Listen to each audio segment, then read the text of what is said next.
The lights inside the Pasadena Civic Auditorium burned bright that evening, casting shadows across thousands of eager faces waiting for the next act to take the stage. Behind the curtain, 12-year-old Miguel Santos stood trembling, his worn sneakers barely holding together, his faded shirt 2 sizes too big hanging loosely on his thin frame.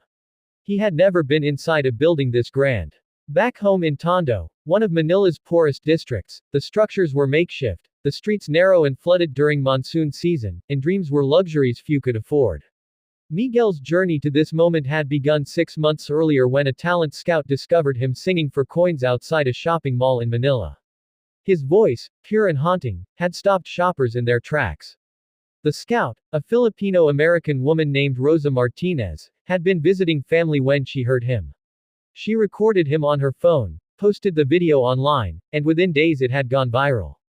The clip showed Miguel singing classic rock songs with a voice that seemed impossible for someone so young, someone who had grown up with nothing. Rosa had made it her mission to bring Miguel to America's Got Talent. She organized fundraisers, reached out to sponsors, and fought through endless paperwork to get him a visa. Miguel's mother, Maria, a laundry woman who worked 16-hour days to feed her 4 children, had wept when Rosa explained the opportunity. She had never imagined her son would leave the Philippines, let alone perform on American television. Now Miguel waited in the wings, his heart pounding so hard he could hear it in his ears. His mother sat in the audience, her hands clasped together in prayer, wearing the only nice dress she owned. Rosa sat beside her, equally nervous, knowing that this moment could change everything or end in heartbreak. The previous acts had been impressive. A dance crew from Los Angeles had earned a standing ovation. A comedian from New York had made the judges laugh until they cried. The bar was impossibly high. Simon Cowell sat at the judges' table, his expression characteristically unreadable. He had seen thousands of acts over the years, heard every sob story, witnessed every attempt to manipulate emotions. He was the judge contestants feared most, the one whose approval meant everything and whose rejection could crush spirits. Beside him sat Heidi Klum, Howie Mandel, and Sofia Vergara, all waiting to see what this young Filipino boy could offer. The announcer's voice boomed through the speakers. Next up, from Manila, Philippines, please welcome 12-year-old Miguel Santos. Miguel walked onto the stage, the lights momentarily blinding him. The audience's applause was polite but measured.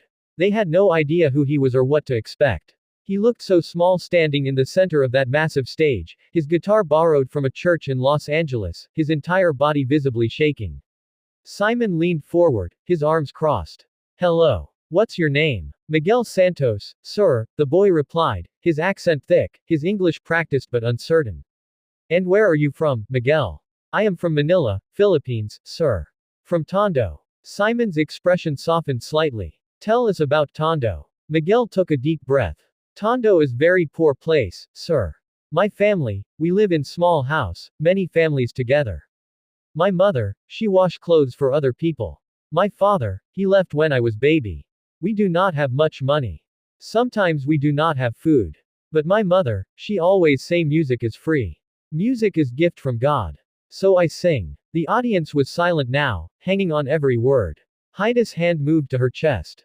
Sophia's eyes were already glistening. Howie asked, why did you choose to come all the way to America to audition? Miguel's voice cracked slightly. Because I want to help my mother, sir. I want to give her better life.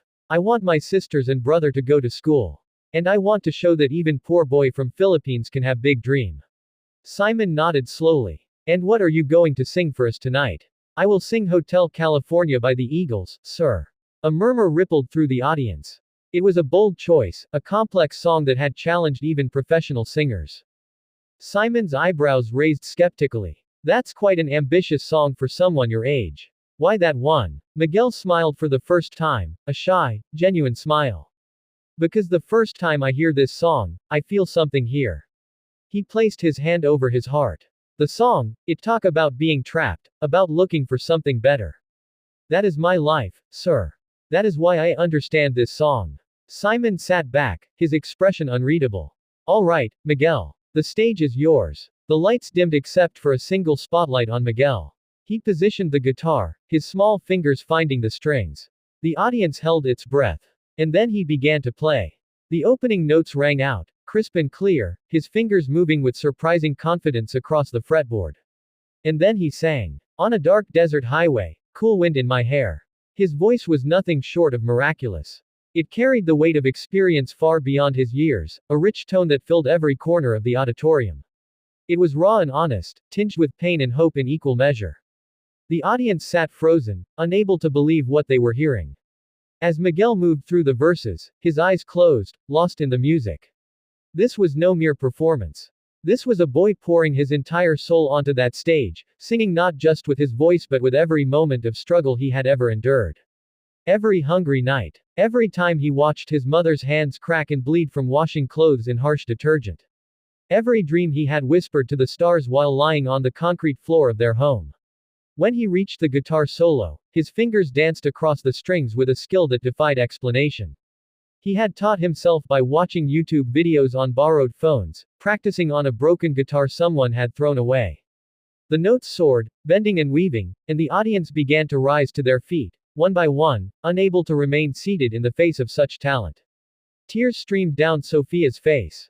Heidi's hands covered her mouth. Howie's head shook in disbelief. And Simon Cowell, the judge who had seen everything, who prided himself on his emotional detachment, felt something break inside him. As Miguel sang the final chorus, his voice climbing to impossible heights, Simon's eyes began to glisten. The lyrics about never being able to leave resonated in that moment with devastating clarity. This boy, singing about being trapped, about searching for escape, was using music as his wings. The final note hung in the air, sustained and perfect, before fading into silence. For a moment, nothing happened. The audience seemed collectively unable to breathe. And then the auditorium exploded. The standing ovation was thunderous, deafening. People were crying openly, screaming, applauding so hard their hands hurt. Miguel stood there, tears streaming down his own face, overwhelmed and unable to process what was happening. Simon stood up abruptly. The audience quieted, sensing something significant was about to happen. Simon's jaw was tight, his eyes red. He looked at Miguel with an expression none of the other judges had ever quite seen before. Miguel, Simon began, his voice rougher than usual. I have been doing this for a very long time. I have heard thousands upon thousands of singers. I have heard professionals, I have heard amateurs, I have heard everything in between. He paused, struggling with his composure. What you just did on this stage is one of the most extraordinary things I have ever witnessed. That wasn't just singing. That was transcendent. You took a classic song and you made it your own in a way that I didn't think was possible. The audience roared its approval. Simon held up his hand for silence. But more than that, he continued, you reminded me why I fell in love with music in the first place. You reminded everyone in this room that talent isn't about where you come from or how much money you have. It's about what's in here. He placed his hand over his heart, echoing Miguel's earlier gesture. And you, my friend, have more heart than anyone I've met. Simon's hand moved toward the golden buzzer. The audience began to scream before he even touched it. Miguel's eyes went wide with disbelief. His mother in the audience was sobbing uncontrollably, Rosa holding her upright. Miguel Santos, Simon said, his voice breaking, I want to do something I don't do very often. He slammed his hand down on the golden buzzer. Golden confetti exploded from the ceiling, raining down like metallic snow. The music swelled, triumphant and overwhelming. The other judges rushed to Simon, embracing him, all of them crying. The audience was on its feet, the applause continuous and thunderous. Miguel stood in the center of the stage, golden confetti sticking to his tears, his borrowed guitar hanging from his shoulder, unable to comprehend that his life had just changed forever. He looked to where his mother sat and saw her face, radiant with joy and disbelief, and he knew that every struggle had been worth it. Simon made his way onto the stage, something he rarely did, and pulled Miguel into an embrace. You're going straight to the live shows, he said into the boy's ear. And I promise you, your mother will never have to wash another piece of clothing for anyone else ever again. The cameras captured it all. Miguel's tears. Simon's rare display of emotion. The mother in the audience collapsing into Rosa's arms. The golden confetti still falling like a blessing from above. In that moment, Miguel Santos became more than a contestant. He became a symbol of hope for every person who had ever been told their dreams were too big, their circumstances too dire, their chances too slim. He proved that talent could emerge from the darkest places and shine with blinding light. The performance would be viewed millions of times online within hours. News outlets around the world would cover